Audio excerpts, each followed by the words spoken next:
Hello students, dictation 5 second बाद शुरू होगा।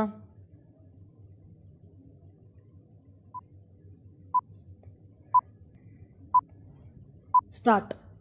इसके संकेत पहले भी मिलते रहे हैं कि विपक्षी दलों के मोर्चे INDIA में सब कुछ ठीक नहीं, लेकिन हाल में तृणमूल कांग्रेस की नेता एवं बंगाल की मुख्यमंत्री ममता बनर्जी ने जिस तरह यह कहा कि वह गठबंधन का नेतृत्व करने को तैयार है, उससे यही लगता है कि घटक दलों में तनातनी बढ़ गई है।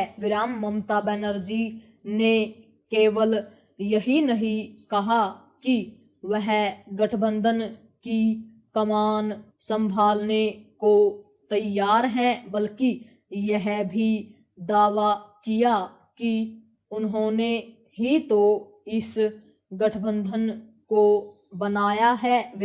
समझना कठिन है कि उन्होंने ऐसा क्यों कहा, लेकिन यह सहज ही समझा जा सकता है कि घटक दल उन्हें नेतृत्व के लिए सुयोग्य बताकर कांग्रेस को यही संदेश दे रहे हैं कि राहुल गांधी को अपने कदम पीछे खींच लेने चाहिए। हालांकि कांग्रेस ने यह कहकर मामले को शांत करने की कोशिश की है कि कांग्रेस अध्यक्ष होने के नाते गठबंधन के नेता मल्लिकार्जुन खड़गे हैं, लेकिन यह किसी से छिपा नहीं कि पार्टी की शक्ति राहुल गांधी में ही निहित है। कांग्रेस के लिए समस्या केवल यह नहीं है कि उसके सहयोगी दलों के नेता एक एक करके ममता बनर्जी की तरफदारी कर रहे हैं, बल्कि यह भी है कि कुछ घटक दल नेतृत्व में बदलाव को लेकर चर्चा भी चाह रहे हैं। पैरा। पता नहीं INDIA के नेतृत्व को लेकर उठे सवालों का समाधान किस तरह होगा, लेकिन यदि गठबंधन की कमान ममता बनर्जी या सहयोगी दल के किसी अन्य नेता के हाथ में जाती है, तो कांग्रेस का प्रभाव और अधिक कमजोर होगा।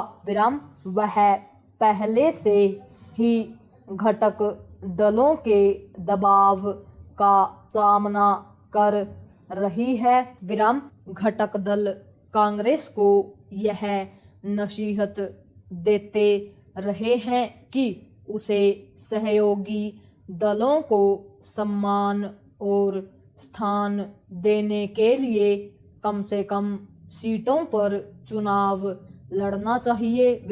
यह किसी से छिपा नहीं कि लोकसभा चुनाव में ममता बनर्जी ने बंगाल में कांग्रेस से तालमेल करने से इनकार कर दिया था।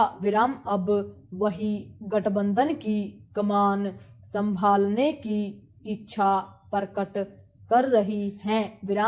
उनकी इच्छा जो भी हो, नीति और नियम यही कहता है कि किसी भी गठबंधन की कमान उसी घटक के हाथ में होनी चाहिए जो सबसे बड़ा और प्रभावी हो। इस मामले में आज जो स्थिति कांग्रेस की है, वह उसके किसी सहयोगी दल की नहीं।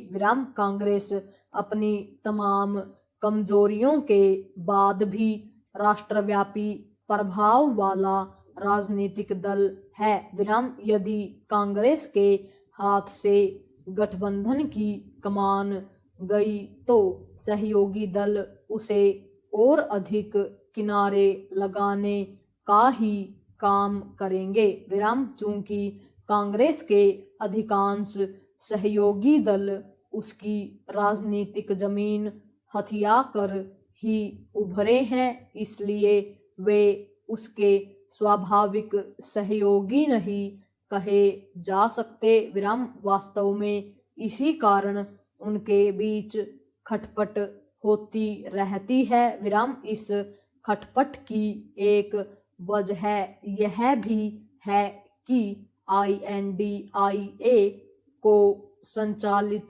करने का कोई तौर तरीका विकसित नहीं हो सका है विराम। इसके लिए कांग्रेस भी दोषी है पूर्ण विराम।